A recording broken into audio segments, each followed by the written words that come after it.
You were kind enough to invite me to the Friars for the Red Buttons. Red Button. Finally Red going to get a Button. dinner, huh? Finally, Red Button is going to get the Achievement Award November 12th. Yeah. And he's But finally the going other to get one, a dinner. the other one I'm really sorry about. Whether you were inaugurated, it's very important. And you know that I really care about you and wanted to be there. And I would be if I could be. You mean the ALA? Yes, exactly. American Longevity Association. Milton, what is the American Longevity Association? Well, in the first place, the reason I wanted you there is I wanted my friends to be so close to me. I was inaugurated as the national chairman. Now, what it is, we are a public participation organization that everyone joining can get involved in. And our purpose is to enable us all to lead longer and healthier lives. People, Mike, don't realize how many great discoveries have been made in just the past few years. I mean, in our knowledge of how we age. The American Longevity Association has the greatest scientists in the world as members on our advisory council. We have 10 Nobel Prize winners on our council. We have Dr. Albert Sabin, who discovered oral polio vaccine. Dr. Christian Barnard, who did the first heart transplant. Dr. von Euler of Sweden, who discovered a wonderful discovery, the chemicals that transplant messages in the nervous system, and that's one of the great discoveries. And all these scientists believe that if we put a lot more effort into this crusade and people join us and help us to raise funds to stimulate more research, it'll be great. So with the greater efforts, so with this to help the greater efforts of the disorders of aging and age-related heart diseases, cancer and diabetes, they can be conquered within our lifetime. So, Milton, you are the national chairman of this organization. Now, is the ALA primarily looking to get more money to be contributed toward more creative research? You hit it right on the nose, Mike. That's true. Part of our efforts will be to do a little lobbying to try to get the government to put more into this, because it'll take a combined effort of government and private enterprise and individuals and corporations and foundations to make huge contributions. Understand? Well, what do people my age get from this? Is this just for adults? It's not just, no, it's not just for the elderly. Elderly? You're at it again. No, I didn't mean it that way, Mike. I mean, it's not just if you're in the middle 20s or something. This is for our future Americans. Future Americans. For example, I don't know if you know this or your viewer knows it, but the life expectancy at the turn of the century was 47. Today, it is 74. So within 80 years, it has almost doubled. So if we keep working at this rate, it is predicted by Dr. Robert Morin, the president of the ALA, who is also the professor of pathology at Harvard, UCLA. He predicts that based on the current rate of the progress, that our life expectancy should be over 100 by the end of this century. How about that? That's amazing. Milton, may I ask you something? Sure. The monies that you're looking for, that you need, now what is going to be done with it? Where will it go? Into what?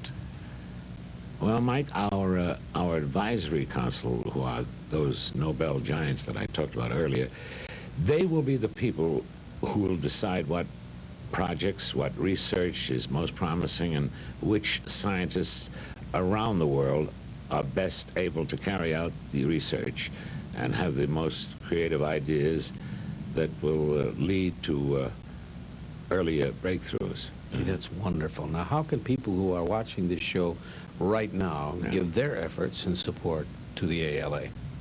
Well, Mike, the support of as many people as possible is very essential, because we need the grassroots, every American. First of all, the more people that we have, the greater strength we have, and the bigger influence and the greater funds. Mike, if you would allow me to speak directly to your audience. Please be my guest. Thank you very much. I'm going to do this. If those, ladies and gentlemen, guys and gals, all those people that are viewing the show right now, if you're desirous of becoming a charter member of the American Longevity Association, we welcome you because we need you. You know, it's amazing. Even a $25 contribution, which is what our basic membership is, can build up to a great deal of support for major research projects. And let me remind you this, that the ALA is a nonprofit, tax-exempt organization, and that your contributions are tax-deductible. So for this money I was talking about, this $25, charter members will, first of all, be doing something for yourself and your family to help you live longer and stay healthier. I believe that it is very important that young people join, because the younger you start getting involved, the better your chances for staying healthier and living longer. Especially young married couples will benefit directly, and their children will even benefit even more. It's good for the younger people too, because as they get older and older, the ALA will make them younger and younger. And I tell you what the charter members will receive. They'll receive a periodic newsletter which will tell them about the latest discoveries just as soon as they come out of the research laboratories. And much of this information will not appear in the media. It will include practical advice on nutrition and other ways to prevent disease and help us all live longer. Members will also have the opportunity to come to our educational programs, our symposiums, our seminars, where they will hear from the great Nobel scientists the latest scientific findings on how to prevent aging. And also you'll hear about those 3 awful killers, and possibly, and please the Lord, a discovery for heart disease, cancer, and diabetes. The ALA just finished a big symposium right here for the public in Los Angeles, and it was a huge success. Milton, a question. Yeah. Isn't the government contributing and allocating money towards this effort? That's right, Mike. But you know, with the economy and the inflation as it is today, the government is cutting back. It's particularly hard for young, talented scientists to get support because they haven't, well, they haven't proven themselves yet. So we need money to help them, and it has to be funded. That's what ALA is all about. And one more thing, Mike, I'd like to say in conclusion. If the American people had the dedication and ability to reach out 150 miles into space, I'm sure we can reach out to 150 years of healthful living for ourselves. Oh, that's wonderful. Will you please stay? You really want me to stay? Yes, I do, indeed. Because we're coming right back with the lovely Priscilla Barnes right after this from Three's Company.